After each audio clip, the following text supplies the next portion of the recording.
Hi everyone, thanks for joining this Facebook Live. I have a very exciting guest with me, Erik Maltais, the CEO of Immertec. Now, I know what you're thinking. What is Immertec? It's actually a local startup that's doing something really awesome with virtual reality. I was very impressed and blown away. I want you to break it down for everyone watching. What is Immertec and what are you guys doing? Well, first, I really appreciate you letting me come on and talk about our technology and what we're doing. Anytime. Really excited. Immertec is a 3D live streaming platform, but what do? We create software that allows people to create scalable training programs, leveraging their existing training programs. I find with technology like this, it's easier just to explain it in a very simple way or show what we actually do.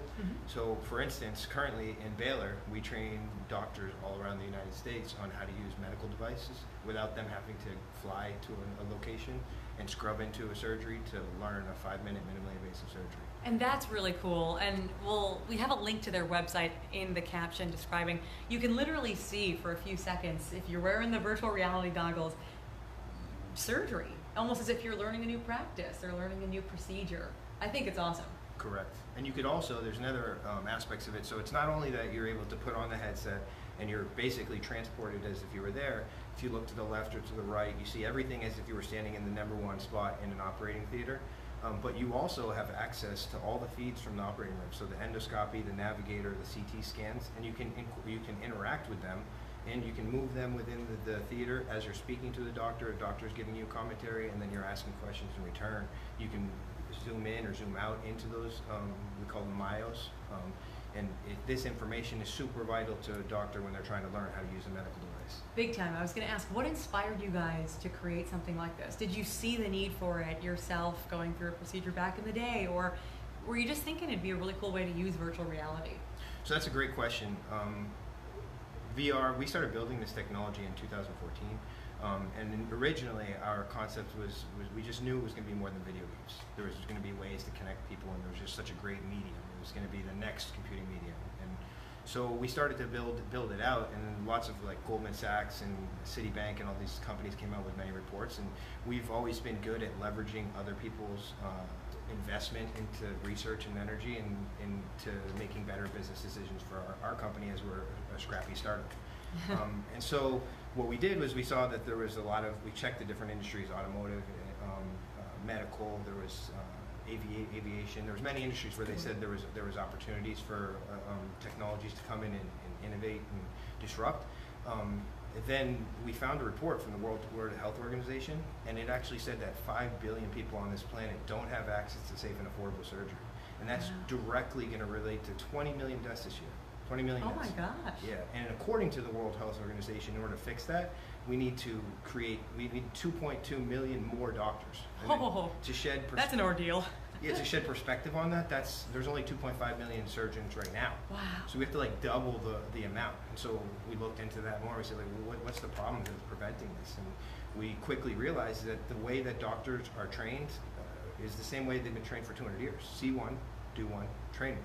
Yeah. Right? Which is great. However, it's very difficult to get a doctor to give up 2 days of private practice, patient care, family time, just personal time, in order to go and watch a 5-minute minimally invasive surgery. So we saw this was something that was worth putting our energy to and investing our time.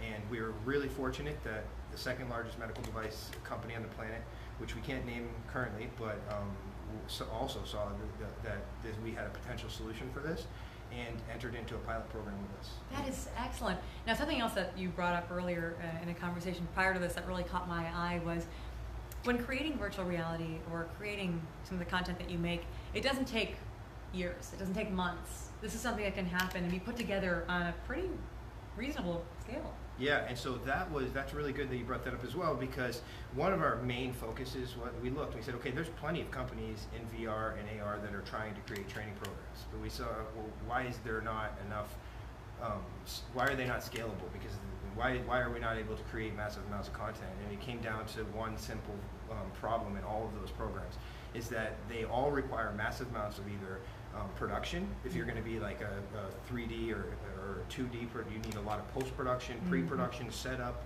You need people that are going to draw storyboards and do all these different things. And then if you're doing it in the experience that's built graphically, like a video game almost, then it's a lot of development time. And that could be anywhere from 6 months to a year, as you said, in order to create one experience. Well, if you're a business and you're trying to train someone on how to do something that's for your company, just to train one concept, it takes a year and it costs a lot of money because you've got 10 or 20 people that are involved in doing that and managing that. That's just not scalable. Yeah. So we focused on creating a training program that could be done on the fly. And the way our technology works is that we have a hardware component, which is a stereoscopic camera that's set up now in an operating room, but it would be the same in an avionics wing or wherever else it is. And you essentially lift a camera mount that looks like eyeballs of a human being, and you bring it to a level of a person where you'd want. If you wanted someone to come and learn, so you get the actual realistic viewpoint. So that person, you imagine that when that camera's set up, that's someone's eyeballs. And it looks like someone's eyeballs. A lot of people, when we show people, like different investors or whoever we're meeting, first thing they pick it up and put it on their because it looks classic. It's set up at the same distance between your eyes in order to create the 3D effect. So the point is that you set it up and then you forget about it. You press one button, and then from there, our technology sends this direct to anywhere in the world where another person puts on a headset and is transported to that location, can now ask questions, can learn about the technology in commentary from whoever's teaching it, and can interact with whatever feeds we want. We can put overlays, vital signs in the case of medical or the endoscopy, or in aviation, we can find out about RPMs of the engine or we can add any data that's going to allow them to learn more efficiently. That is so cool. That's such a great solution to a problem that many might not have approached that same way. I think it's awesome.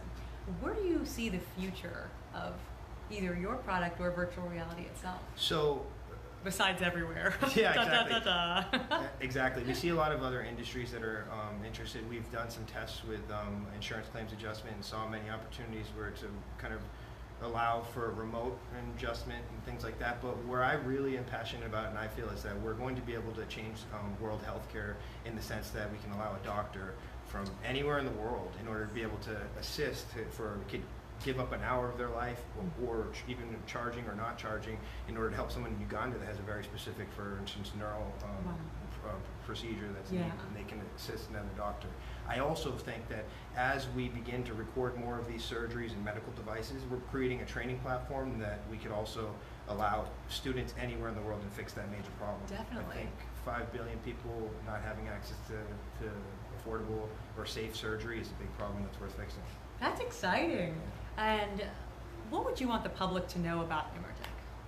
Well, I think that for right now, to know that we're just focused on building training solutions that are going to help people love themselves, and that if they're interested in we're actually, you know what I want the world to know?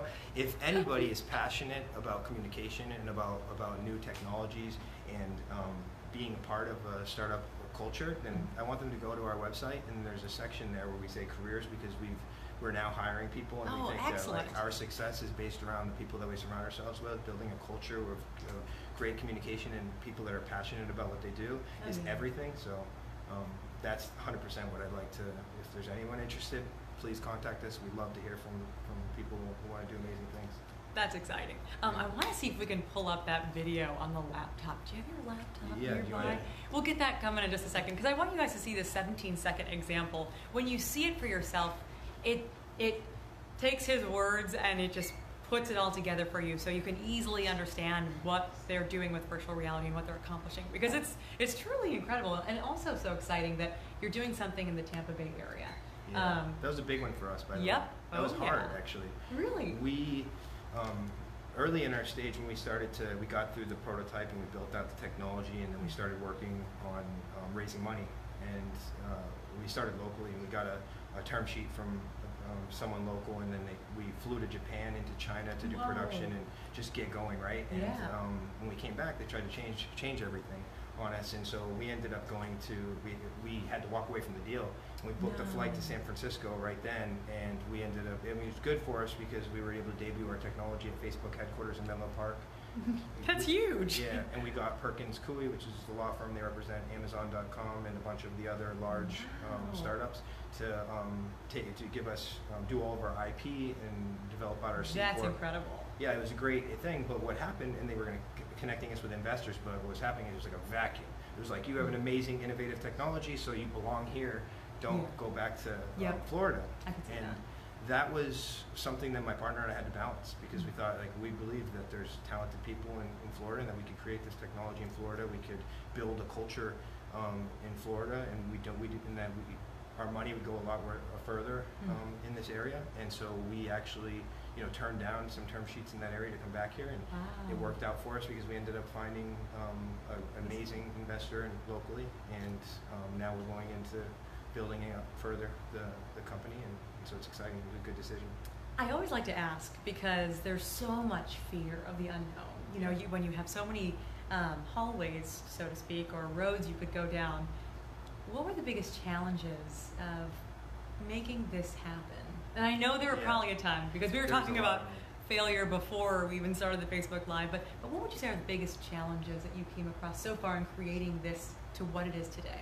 Yeah, so the challenges, we smile now when we see them, right? Because it's a lot of times we're not freaking out, but we're really stressed out about a situation. And you take that moment to be present, and you're like, well, actually, this is why we're doing it.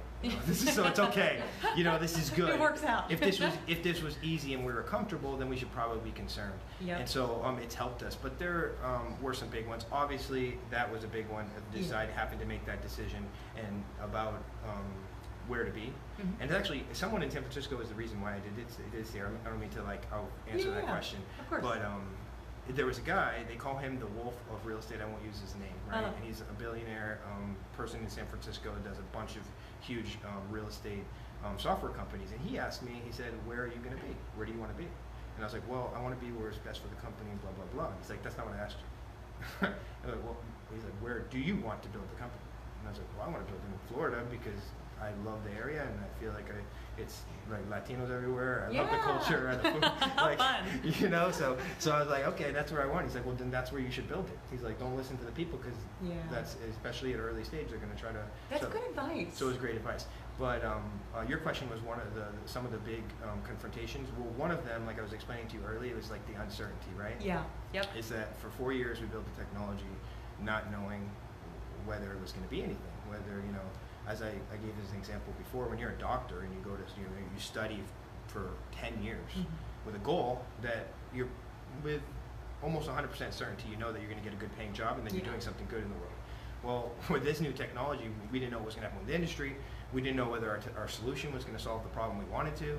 It was a big problem to try to go after 5 billion people. I'm right? sure. So having that uncertainty and then being able to get up every day and still taking action was a big one.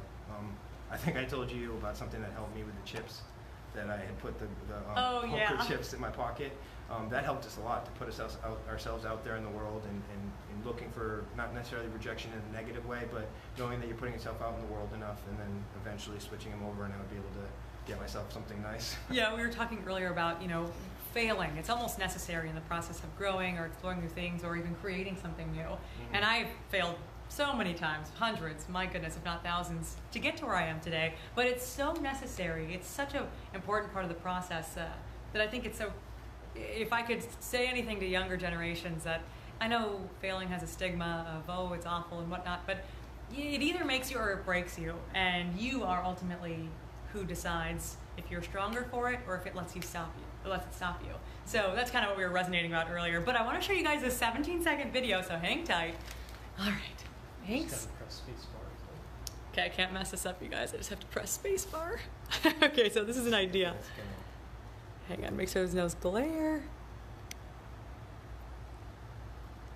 So this is an example. Someone's wearing the glasses. A doctor wearing, and then that's in the operating room, and then all of those are the different feeds from the navigator, the endoscopy, all the feeds from the operating room in real time. And another doctor is on the other side listening and learning how to use that. That doctor you see is Dr. Mark Dean from Baylor. That is incredible. So that gives you a better idea, too, of how it works once they have the glasses on. Thanks so much. And that's one application for the technology, and we've decided to focus on it because we've seen so much potential. And big time. it's medical industry, the medical healthcare in general, is very difficult, especially as every country has different procedures and different ways of learning, and it's like there's so many advancements in the textbooks and then even in like different simulators and things like that, but this the way that you teach, just 200 years hasn't been touched, it's never been disrupted. See, that blows my mind, but it makes so much sense then, that, you know, the reason why we haven't been able to double is because maybe they just don't have the time to teach that many. Yeah, which you have an operating theater, and there's only like what we call it the MVP spot, like the most important spot, right? Of course. In the operating theater, it's like you can only, let's say you get 7 people to crowd into that spot and observe a surgery. Well, 7 people are not really going to be able to communicate and ask questions very easily. And then on top of that, you're in an uncomfortable situation to where it's not even the best learning environment in general, right? So in reality, the best scenario is if you're the only person there. Well, our technology allows 1 million people to be the only person there in the room, to be the center of attention, to listen to the commentary with the doctor, and to be able to patiently, without stress, be fully immersed in the situation they are.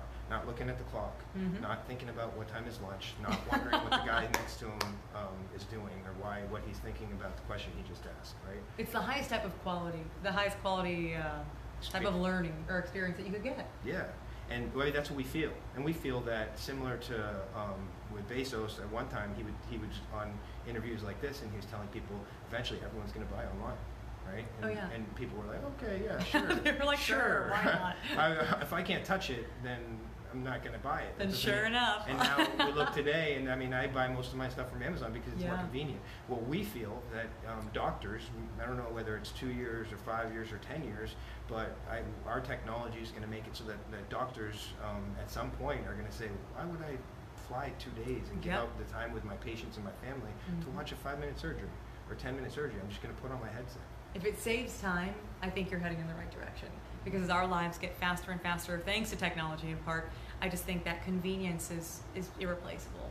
Yeah, exactly. And it's like every day new things come out, new stressors on our life, and it takes away from family time. It's like, forget about, I mean, don't forget about patient care because it's so important, right? Important. But I mean, and a doctor himself, he has to give, just to give up 2 days, and then you try to get back. Life's about routines. Yeah. Right? And doctors are creatures of routines more than anyone else, right? That's how they're successful. They're overachievers.